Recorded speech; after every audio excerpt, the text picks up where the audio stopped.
ایک پاکستانی سنائپر کی دشمن کے علاقے میں کامیاب آپریشن کی سچی داستان۔ کہانی کی طرف بڑھنے سے پہلے آپ سے گزارش ہے کہ اگر آپ ہمارے چینل پر نئے ہیں تو ہمارے چینل کو سبسکرائب کیجئے، ہماری اس ویڈیو کو لائک کرتے ہوئے بیل آئیکن دبانا ضرور یاد رکھیے گا تاکہ ہماری نئے آنے والی ویڈیوز کا نوٹیفیکیشن آپ کو بر وقت مل سکے۔ تو چلیے چلتے ہیں آج کی کہانی کی طرف۔ ڈنر پر جینیفر نہایت خوبصورت لباس میں نظر آئی۔ میں اسے نظر انداز کیے سردار سے محو گفتگو رہا، مگر جب ہم واپس آ رہے تھے تو اس نے سردار خان کو اشارے سے اپنے پاس بلا کر جانے کیا کہا۔ جواباً سردار خان اس بات میں سر ہلا کر میرے پاس واپس آیا اور کہنے لگا، ذیشان بھائی تم کمرے میں جاؤ، میں تھوڑی دیر میں آتا ہوں۔ خیریت تو ہے نا؟ مجھے بتاؤ کیا بات ہے، آ کر بتاتا ہوں۔ سردار کا انداز جان چھڑانے والا تھا۔ میں کندھے اچکاتے ہوئے اپنے کمرے کی طرف چل پڑا۔ خواہ مخواہ کا اصرار مجھے مناسب نہیں لگا تھا۔ کمرے میں آئے مجھے چند منٹ ہی ہوئے تھے کہ دروازہ کھٹکھٹا کر جینیفر اندر داخل ہوئی۔ ایک دم میرے ذہن میں ساری کہانی آ گئی۔ یقیناً جینیفر نے سردار کو یہاں آنے سے منع کیا تھا، اور اس میں بھی شبہ نہیں تھا کہ اس نے سردار کو لیزونا کے پاس بھیجا ہوگا۔ ہیلو زی، وہ بے تکلفی سے میرے بیڈ پر آ کر ٹک گئی تھی۔ مجھ سے کیا چاہتی ہو مس جینیفر؟ میں نے سنجیدہ ہو کر پوچھا۔ کچھ بھی نہیں، بس تم مجھے اچھے لگتے ہو، اور میرے خیال میں یہ وجہ کافی ہے۔ تمہاری اطلاع کے لیے عرض ہے کہ میں شادی شدہ ہوں۔ ہاں ہاں ہاں، اس کے نکرئی کہکے سے کمرے کی فضا گونج اٹھی۔ تو میں نے کب کہا ہے کہ میں تم سے شادی کرنا چاہتی ہوں؟ محبت کے بعد شادی کرنا مشرقی روایات کا خاصہ ہوگا، ہمارے ہاں ایسا کچھ نہیں ہوتا۔ تو تمہارے ہاں کیا ہوتا ہے؟ ہمارے ہاں تو محبت ہونے کے بعد بھی بس محبت کی جاتی ہے۔ معنی خیز انداز میں وہ کہتے ہوئے میرے قریب ہو گئی۔ میں جلدی سے بیڈ سے اترتا ہوا بولا، پلیز کیپٹن۔ زی، کیا میں خوبصورت نہیں ہوں؟ میرے دور ہٹنے پر وہ دل گرفتہ سی ہو گئی تھی۔ میں صاف گوئی سے بولا، اس لیے تو دور بھاگا ہوں کہ بہت خوبصورت ہو۔ سچ، وہ خوش ہو گئی تھی۔ اگر ایسا ہے تو یوں دور ہٹنے کا مطلب میری سمجھ میں نہیں آتا، میں سمجھا بھی نہیں سکتا۔ زی، وہ بیڈ سے اٹھ کر میری جانب بڑھی۔ پلیز جینی، تم بہت اچھی لڑکی ہو، لیکن میں اس کا متحمل نہیں ہو سکتا۔ میں نے فی الفور سارے جھگڑے مٹا دیے تھے کہ وہ مجھے راضی کرنے کے لیے کچھ بھی کرنے پر کمر بستہ نظر آ رہی تھی۔ چلو تم نے مجھے جینی تو کہہ دیا نا۔ وہ دوبارہ بیڈ پر بیٹھ گئی تھی۔ اور وعدہ کرو کل میرے ساتھ ڈنر پر باہر چلو گے؟ مشکل ہے، میں نے سردار کے بستر پر جگہ سنبھالتے ہوئے نفی میں سر ہلایا۔ آخر کیوں؟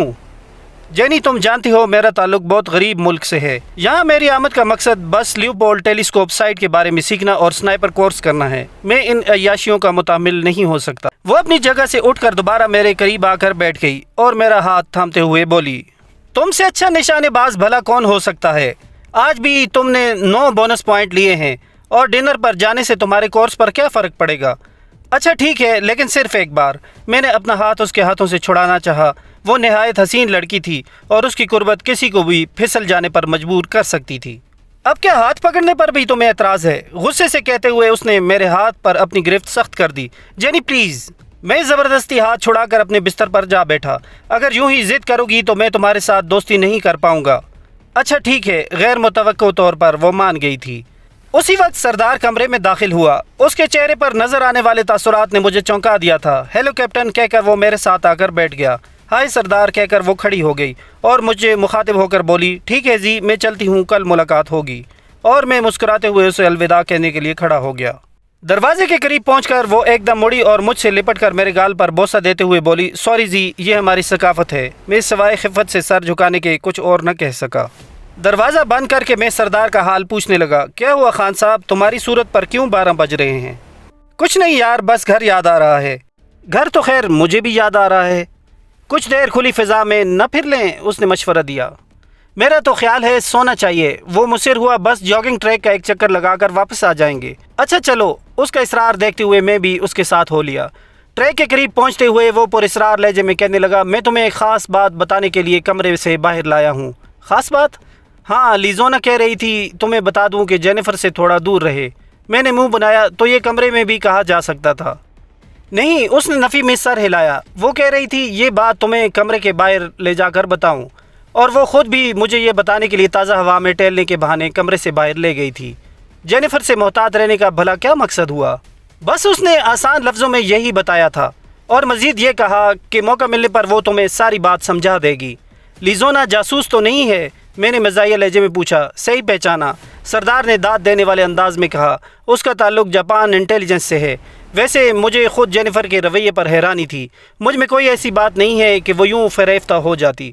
شاید تمہاری کسی صلاحیت کی وجہ سے وہ تمہاری جانب مائل ہوئی ہو، سردار نے خیال ظاہر کیا۔ نہیں، اس کی دلچسپی مجھے پہلے روز دکھائی دے گئی تھی۔ گو یورپین ممالک میں یہ ایک عام سی بات ہے، مگر کافی پرکشش اور خوبصورت قد کاٹ کے جوانوں کو چھوڑ کر اسے میری ذات سے جو عشق ہو گیا تھا وہ ضرور اچنبھے میں ڈالنے والا تھا۔ اور اب لیزونا کی بات نے میرے شبے کی تائید کر دی ہے کہ جینیفر مجھ سے کوئی مقصد حاصل کرنا چاہتی ہے۔ سردار نے کہا، اچھا چلو واپس چلتے ہیں، بعد میں لیزونا سے مل کر مزید تفصیل پوچھ لینا۔ چلو، میں اس سے متفق ہوتا ہوا بولا اور ہم کمرے کی جانب بڑھ گئے۔ اگلے دن سر شام ہی جینیفر ایک خوبصورت لباس پہنے میرے پاس پہنچ گئی۔ میں نے سردار اور لیزونا کو ساتھ لے جانے پر اصرار کیا، مگر وہ فقط مجھے لے جانے پر بضد ہوئی۔ مجبوراً مجھے خاموش ہونا پڑا۔ اس کے پاس اپنی کار موجود تھی۔ ٹریننگ کیمپ سے نکل کر بجائے شہر کی جانب جانے کے وہ باہر کی جانب مڑ گئی۔ کہاں جا رہی ہو؟ میں نے حیرانی سے پوچھا۔ اس نے اطمینان سے جواب دیا، پہلے لانگ ڈرائیو، اس کے بعد ڈنر کریں گے۔ دیر ہو جائے گی؟ میں نے فکر ظاہر کی۔ کوئی نہیں ہوتی دیر۔ ایک ہاتھ سے اسٹیئرنگ سنبھالتے ہوئے اس نے اپنا دوسرا ہاتھ میرے ہاتھ پر رکھ دیا۔ جیسے تمہاری مرضی۔ میں نے بحث کرنا مناسب نہیں سمجھا تھا۔ اسی وقت اس کے موبائل فون پر کال آنے لگی۔ وہ میرا ہاتھ چھوڑ کر کال ریسیو کرنے لگی۔ جی، میں مہمان کے ساتھ ڈنر پر جا رہی ہوں، مختصر جواب دے کر اس نے رابطہ منقطع کر دیا۔ اس وقت پاکستان میں بھی موبائل فون خواص کے دائرے سے نکل کر عوام کے ہاتھوں میں نظر آنے لگے تھے۔ گو میں خود اس نعمت سے محروم تھا، مگر موبائل میرے لیے کوئی نئی چیز نہیں تھا۔ قریباً 10 کلومیٹر کا فاصلہ طے کرنے کے بعد اس نے ایک ذیلی سڑک پر کار موڑ دی۔ کار کے تھوڑا سا آگے بڑھتے ہی میری نظر چھوٹی دیواروں والی فارم نما عمارت پر پڑی۔ گویا وہ ذیلی سڑک کی بجائے اس عمارت تک پہنچنے کا راستہ تھا۔ یہ ہم کہاں جا رہے ہیں؟ میں نے اسے گہری نظروں سے دیکھتے ہوئے پوچھا۔ ہاں، اس نے ایک بار پھر بھرپور کہکا لگایا۔ اسے کہتے ہیں سرپرائز۔ یہ فارم ہاؤس میرے ابو کے دوست کا ہے۔ آج ہم یہیں ڈنر کریں گے، اور فکر نہ کرو، میں نے اسے بتا دیا تھا کہ میرا مہمان ایک مسلم ہے۔ اس نے گوشت وغیرہ کسی مسلم سے ہی لایا ہوگا۔ مگر ہم تو کسی ہوٹل میں جانے والے تھے نا؟ میں نے ناراضی سے پوچھا۔ نہیں، اس نے فارم ہاؤس کے داخلی دروازے پر کار روک کر ہیڈ لائٹ بجھائی۔ اسی لمحے خود کار دروازہ کھل گیا۔ کار آگے بڑھاتے ہوئے وہ تسلی بخش انداز میں بولی، میں نے فقط باہر جانے کی بات کی تھی۔ اگر تم نے خود سے ہوٹل سمجھ لیا تو میرا کیا قصور؟ یہ کہتے ہوئے اس نے کھلے سین میں کار روک دی۔ اور ابھی آتے وقت بھی کچھ ایسا کہا تھا کہ لانگ ڈرائیو کے بعد ڈنر کریں گے۔ وہ ہنسی، تو کیا یہ غلط ہے؟ یہ کہتے ہوئے وہ نیچے اتر گئی۔ میں بھی دروازہ کھول کر باہر آ گیا۔ اسی وقت اندرونی عمارت سے ادھیڑ عمر کا ایک مرد اور ایک عورت برآمد ہوئی۔ عمارت میں ہر طرف لگے بڑے بڑے انرجی سیورز کی وجہ سے دن کا سما تھا۔ انہوں نے قریب آتے ہی جینیفر کو گلے لگا کر پیار کیا اور مجھ سے پرتپاک مصافحہ کیا۔ جینیفر نے تعارف کا فریضہ سر انجام دیتے ہوئے مرد کی طرف اشارہ کرتے ہوئے کہا، یہ ہیں جناب انکل اینتھونی گرانٹ، اور یہ ہیں آنٹی پیٹریشیا۔ اور پھر میرا ہاتھ پکڑ کر بولی، اور یہ ہے مسٹر زیش، جسے میں زی کہہ کر مخاطب کرتی ہوں۔ تم سے مل کر خوشی ہوئی، اینتھونی نے رسمی انداز میں کہا۔ اندر چلتے ہیں، پیٹریشیا نے مشورہ دیا، بقیہ گفتگو وہاں کریں گے۔ عمارت اندر سے بہت سجی ہوئی اور خوبصورت تھی۔ ڈرائنگ روم کے اندر بچھے ہوئے قیمتی صوفوں کو دیکھ کر مجھے یقین ہو گیا کہ وہ کوئی فارم ہاؤس وغیرہ نہیں تھا۔ ہمارے نشست سنبھالتے ہی ایک باوردی ملازم ٹرالی دھکیلتا ہوا اندر داخل ہوا۔ ٹرالی درجن بھر گلاس مختلف قسم کے رنگ کے مشروب سے بھرے ہوئے رکھے تھے۔ لڑکے گھبرانا نہیں، یہ مختلف قسم کی جوس ہے، اینتھونی نے مسکراتے ہوئے مجھے تسلی دی۔ میں نے اس بات میں سر ہلاتے ہوئے ایک گلاس اٹھا لیا۔ رستے میں کوئی تکلیف تو نہیں ہوئی؟ پیٹریشیا مستفسر ہوئی۔ جینیفر نے جواب دیا، ہم کون سا پیدل آئے ہیں آنٹی۔ تو کیسی جا رہی ہے ٹریننگ؟ اینتھونی مجھے مخاطب ہوا تھا۔ میں نے مختصراً کہا، بہت اچھی۔ پیٹریشیا نے پوچھا، اس سے پہلے کبھی امریکہ آنا ہوا؟ نہیں آنٹی، یہ پہلا موقع ہے۔ تو پھر پسند آیا ہمارا ملک؟ اس کے لہجے میں دنیا کی طاقتور مملکت کا شہری ہونے کا غرور کوٹ کوٹ کر بھرا تھا۔ میں نے حقیقت بیان کرتے ہوئے کہا، کیا تبصرہ کروں، آج پہلی بار ٹریننگ کیمپ سے باہر نکلا ہوں، اور وہ بھی رات کے وقت۔ اینتھونی نے کہا، اتوار کو تو چھٹی ہوتی ہے، گھوم پھر لیا کرو۔ اسے ٹریننگ میں پہلی پوزیشن کے حصول کا بخار چڑھا ہے۔ چھٹی کے دن بھی ٹریننگ میں جتا رہتا ہے۔ کافی دیر سے خاموش بیٹھی جینی نے شوخ لہجے میں کہا، ویسے یہ تو زیادتی ہے اپنے ساتھ کہ امریکہ میں آ کر اس طرح کی ٹریننگ کیمپ میں محدود ہو کر بیٹھا رہا جائے۔ اینتھونی نے افسوس بھرے انداز میں سر ہلایا۔ میرا خیال ہے پہلے ڈنر کرتے ہیں، باقی گپیں بعد میں ہانکیں گے، جینیفر نے پیٹ پر ہاتھ پھیرتے ہوئے کہا۔ پیٹریشیا اور اینتھونی مسکرا کر کھڑے ہو گئے۔ میں نے بھی ان کا ساتھ دیا تھا۔ وسیع ڈائننگ ٹیبل مختلف لوازمات سے بھری ہوئی تھی۔ لڑکے چکن اور بیف ایک مسلم کی دکان سے خریدا ہے، بلکہ یہ ساری ڈشیں پکانے والا بھی ایک انڈین مسلمان ہے۔ میں نے جینی کی ہدایت پر پورا عمل کیا ہے، تم بے فکر ہو کر ہر ڈش پر ہاتھ صاف کر سکتے ہو۔ شکریہ انکل۔ جینی نے اینتھونی کا شکریہ ادا کرنے میں دیر نہیں لگائی تھی۔ کھانا کھانے کے بعد ہم دوبارہ ڈرائنگ روم میں آ گئے تھے۔ اینتھونی اور پیٹریشیا مجھ سے پاکستان کے بارے میں سوال کرنے لگے۔ طالبان کی حکومت کے خاتمے کے بعد دہشت گردی کی اٹھنے والی لہر زیادہ تر ان کے سوالات کا موضوع رہی۔ اچھا، تم لوگوں کے لیے اوپر والا کمرہ ٹھیک کر دیا ہے، ہم آرام کرنے جا رہے ہیں، تم بھی انجوائے کرو۔ اینتھونی پیٹریشیا کو ساتھ لیے کھڑا ہو گیا۔ میں نے گھبرا کر کہا، نہیں، ہم واپس جائیں گے۔ ٹھیک ہے، واپس چلے جانا، اینتھونی نے بے پرواہی سے کہا اور دونوں ڈرائنگ روم سے باہر نکل گئے۔ چلیں، میں نے جینیفر سے پوچھا، گھڑی دو باتیں کر لو، ہم خالی ڈنر کرنے تو نہیں آئے تھے، باتیں وہاں جا کر بھی ہو سکتی ہیں، کچھ باتوں کے لیے خلوت کی ضرورت پڑتی ہے نا، معنی خیز لہجے میں کہتے ہوئے وہ میرے بالکل قریب ہو گئی۔ اتنا تو میں بھی جانتا تھا کہ وہ مجھے وہاں بغیر کسی مقصد کے لے کے نہیں آئی تھی، اور پھر اتنی خوبصورت اور دلکش لڑکی جب کسی کو گناہ پر مائل کرنا چاہے تو بچنے کے لیے جنید بغدادی کا زہد اور شیخ عبد القادر جیلانی کا تقویٰ چاہیے ہوتا ہے۔ میں یقیناً اس کے حسن کی لپیٹ میں آ جاتا اور فخر کرنے کے لیے میرے پاس کچھ نہ بچتا، مگر لیزونا کی چھوٹی سی نصیحت مجھے چیخ چیخ کر کسی خطرے سے روشناس کرا رہی تھی۔ اگر گزشتہ رات سردار مجھ تک لیزونا کی بات نہ پہنچاتا تو یقیناً میں بہک گیا ہوتا، مگر اب میرے جذبات پر عقل غالب تھی، اور یہ تو اصول دنیا کا ہے کہ جب انسان خود کو کسی اندیکھے خطرے میں گھرا پائے تو اس کے جذبات کی آگ عقل پر غالب نہیں آ سکتی۔ مجھے اس وقت واضح طور پر لگ رہا تھا کہ کوئی نادیدہ آنکھ ہماری نگرانی کر رہی ہے۔ میں خود کو اس کی گرفت سے آزاد کراتا ہوا کھڑا ہو گیا۔ میرا خیال ہے اس بارے میں نے تمہیں پہلے بتا دیا تھا۔ وہ جلدی سے میرے ہاتھ کو پکڑتے ہوئے بولی، زی لڑکی میں ہوں اور گھبرا تم رہے ہو؟ ہاں، کیونکہ میرا مذہب، میری تہذیب، میرا معاشرہ اور پاک آرمی کا قانون مجھے اس کام کی اجازت نہیں دیتا۔ ہاں، وہ کھڑے ہو کر بے باکی سے مجھ سے لپٹ گئی۔ یہ لطیفے کسی اور دن کے لیے سنبھال رکھو جانی۔ جینیفر، میرا خیال ہے تمہاری گاڑی کے بغیر مجھے کیمپ تک پہنچنے کے لیے 1 گھنٹے سے زیادہ کا وقت نہیں لگے گا۔ یہ کہتے ہوئے میں بڑی سختی سے خود کو اس کی گرفت سے چھڑایا تھا، کیونکہ اگر وہ مزید کچھ دیر مجھ سے لپٹی رہتی تو شاید میری مدافعت دم توڑ جاتی۔ جینیفر کے چہرے پر خجالت اور غصے کے آثار دیکھ کر میں بغیر معذرت کے باہر کی جانب چل پڑا، لیکن اس سے پہلے کہ میں داخلی دروازے تک پہنچتا میری سماعتوں سے اینتھونی کی آواز ٹکرائی، مسٹر ذیشان 1 منٹ۔ میں نے حیرت سے مڑ کر دیکھا، پیٹریشیا اور وہ دونوں اکٹھے کھڑے تھے۔ اینتھونی نے کہا، ہماری بات سن کر چلے جانا۔ اس کے انداز کو دیکھتے ہوئے میں خاموشی سے پلٹ کر ان کے سامنے پہنچ گیا۔ جی فرمائیں، بیٹھ کر بات کرتے ہیں۔ اس نے مجھے نشست سنبھالنے کا اشارہ کیا۔ اس نے ہاتھ میں ایک چھوٹا سا بریف کیس پکڑا ہوا تھا۔ میرے سامنے بیٹھتے ہوئے اس نے جب وہ بریف کیس ٹیبل پر رکھا تبھی میری نظر اس بیگ پر پڑی۔ بیٹھ جاؤ کیپٹن۔ اس مرتبہ اینتھونی کے لہجے میں پہلی والی شفقت اور پیار محبت کی جگہ حکم اور اثر واضح طور پر محسوس کیا جا سکتا تھا۔ جینیفر بھی سر جھکائے خاموشی سے بیٹھ گئی۔ اینتھونی نے بریف کیس کھول کر میری طرف گھمایا۔ $100 کے نئے کڑکڑاتے نوٹوں کی گڈیاں دیکھ کر میں ششدر رہ گیا تھا۔ یہ $50,000 ہیں۔ تمہارے ملک کی کرنسی میں یہ کتنے ہوتے ہیں، یہ حساب خود کر لینا۔ اینتھونی نے اطمینان سے وہ بریف کیس میری جانب کھسکا دیا۔ کس خوشی میں؟ بریف کیس کو ہاتھ لگائے بغیر میں مستفسر ہوا۔ ایک چھوٹے سے کام کا یہ پیشگی معاوضہ ہے، بقیہ کا آدھا معاوضہ کام ہونے کے بعد۔ یقیناً مجھے کسی غیر قانونی کام میں دلچسپی نہیں ہوگی۔ قانون کون بناتا ہے؟ حکومت۔ اس نے تصدیق چاہتے ہوئے پوچھا، کیا میں صحیح کہہ رہا ہوں؟ ہاں، میں نے اس بات میں سر ہلا دیا۔ تمہاری تسلی کے لیے عرض ہے کہ یہ امریکن حکومت کا ہی کام ہے اور میرا تعلق امریکن CIA سے ہے۔ تسلی کے لیے میرا کارڈ دیکھ سکتے ہو۔ اس نے جیب سے اپنا سروس کارڈ نکال کر میرے سامنے رکھ دیا۔ میں نے کارڈ کو ہاتھ لگائے بغیر اس کے مندرجات پر نگاہ دوڑائی۔ کرنل اسکاٹ ڈیوڈ لکھا ہوا نظر آیا۔ میرا اصل نام اسکاٹ ڈیوڈ ہے اور یہ کرنل جولی روز ویلٹ ہے۔ شاید تم صحیح کہہ رہے ہو، لیکن میں پاکستان آرمی کی زیر کمان ہوں۔ اس رقم کے بجائے مجھے میرے سینئر سے حکم دلوا دیں، اتنی رقم خرچ کرنے کی ضرورت ہی نہیں پڑے گی۔ کچھ کام ایسے بھی ہوتے ہیں جنہیں خفیہ رکھنے کی ضرورت پڑتی ہے، چھپا کر کرنے والا کام غلط ہی ہوتا ہے سر۔